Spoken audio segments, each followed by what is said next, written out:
We got beat pretty good against Georgia State. It was one of those games where they just physically beat us on both sides of the ball. In the kicking game, we didn't do as well as we've been doing, and they were just a good football team. I told our players that the thing about this game is the score was so much of about that about not doing what we can do, and that the main thing is we did not uh, protect well. We didn't cover kicks well, and we did not play offense and defense as well as we'd like to have played. And we've got to correct those mistakes. It was just a situation where we played a team playing real good, and we did not play well, and so it wasn't a good night for us. Um, Still, the key thing on the offense is now that I feel like we're making some shots. We're finding some things we can do, but the mistakes we made. We fumbled twice without not caused by the defense. It cost us serious drives early. Then we fumbled on a big drive going in, and then we missed open touchdown pass that was open, and then dropped one that was wide open. And in a game where you're trying to continue to be productive, especially when their offense was playing so well, we weren't quite good enough at the little things. But offensively, from a statistical standpoint, we started to make strides. Chandler Rogers, we're getting a feel for what he can do. But now we have to go back and say, okay, let's remember now, don't turn the ball over. Make sure we make the plays. Defensively, we couldn't stop their offense. It starts with the running game, which they were able to do. Had over 300 yards rushing, and we faced two pretty good rushing teams in a row. And they were able to run like Coastal Carolina. And when you can do that, you're probably always looking at a lot of big play opportunities in the passing game, which they got. And so we got to be able to stop the run a little bit better. And so again, there are going to be games like this. I think the key when you're turning a program around. You've got to just keep morale up, keep your confidence up, and trust the coaches and what they're doing, and we'll gain from that game. But in building, there are going to be some games like that. I think when you're turning your program around, and that was one against Georgia State that we have to just correct mistakes and get better ourselves. And now we play Liberty, which is one of the top group of 5 teams in the country. And they're outstanding athletic football teams. That's why I've told our players, let's be the best version of us we can be. Let's go out there and continue to improve and get better at every position. And that's the best way to approach the Liberty is just be the best we can be. And we've struggled a little bit last couple of weeks. We played a couple of good teams the last couple of weeks, and I think after a couple of wins, you kind of hope you're at a level a little bit higher. But when we play teams that can run the ball like Coastal and like Georgia State, and teams that have played really good football. You look at the record of the previous 2 teams that we've lost to, because I put them back to back because we've gotten soundly beaten. You look at the number of upperclassmen they've got returning. It just seems to be with the pandemic where it might have hurt us. We've got a lot of new players in. The teams we've played in the last 2 weeks, it gave everybody an extra year. And so teams that were good, the guys stayed around, and they have continued to be good. And I think even Troy had a ton of starters back, whereas we have a lot of newcomers. There's been a change of staff and a lot of newcomers, and so it really has worked to our disadvantage. But the key is we have to play the best football we can play. And I think that's how we have to approach it. And we see too many times in college football where the score seems weird. One game you win, one big, next game you don't. So we're working on being the best version of us, and our players know that if we get better every week, that's the best way for us to have a chance to win. And I'll open up for questions. Let me get something to drink here. Thank you. Drive. Mm-hmm.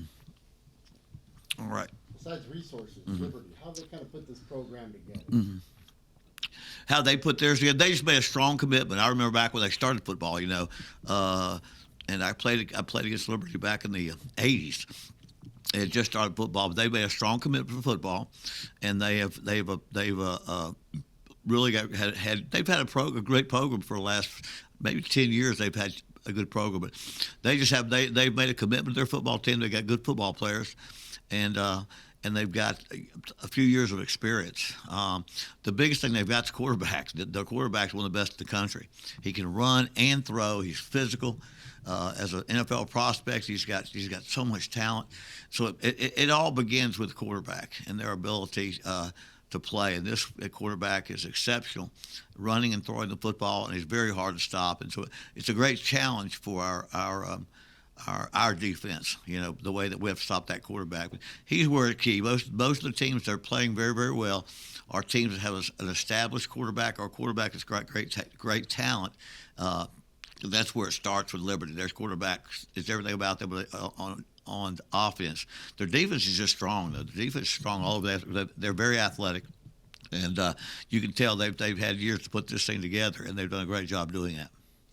How much did losing Quay, or really two linebackers from last week versus Georgia State, hurt with Georgia State running the ball as well as they did on Saturday? Well, it doesn't help us. I don't want to place blame on an individual, but when you maybe got three linebackers that you're going to play most of the time, you lose a couple of them, and now you got a team that runs the option, the triple option. You got to have got covering the quarterback, a guy out there on the pitch outside.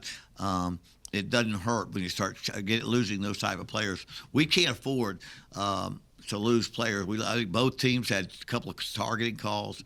But it does hurt your ability to perform. We don't go very deep, and so it's hard to have the continuity that you want to have. And the more you play football in a game, the more serious you get in, the better you get at stopping the other team or knowing what they're going to do.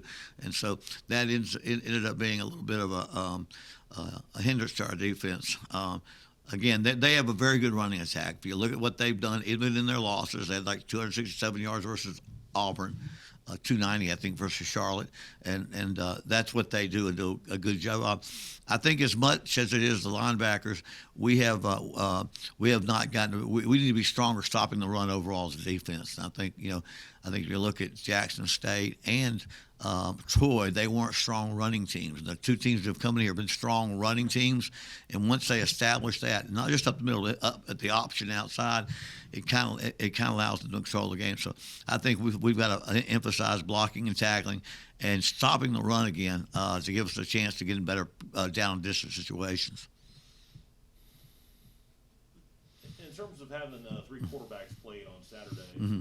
in your eyes, the offense, who did it flow under the best? Well, I think Chandler Rogers plays most of the game, and he's the one that does give it the most chance to play well. What happened was not only do you have several quarterbacks, but when you're getting beat like we were, you got a chance to put somebody in and see if they can make something happen. But I think Chandler Rogers is our quarterback right now. When Rhett comes back, that'll be a different story. They'll work something together. But right now, he's our quarterback, and we will stay with him. Unless there's a series we want to put the other guy in, because you've got Jaya Wright that runs much like him, and then Colby Suits, who's more of a straight drop back passer. And so I think the key is in a game like that, with a score getting like it did in the second half, you're trying to look at different people to get them experience to see exactly where you stand with these athletes. But I think we're still going to be the one quarterback team with substitutes, backups coming into play every now and then. What is that? What's Rhett's progress like? With Rhett Rodriguez, he's mending well, he's feeling well, and he's in meetings and watching practice. But I think there's some things in that injury, that type of injury, which is collapsed lung, or some things I'm not sure I know, because it's not a normal football-related type injury. I think that the time to mend and the time to heal, they told us 3 or 4 weeks.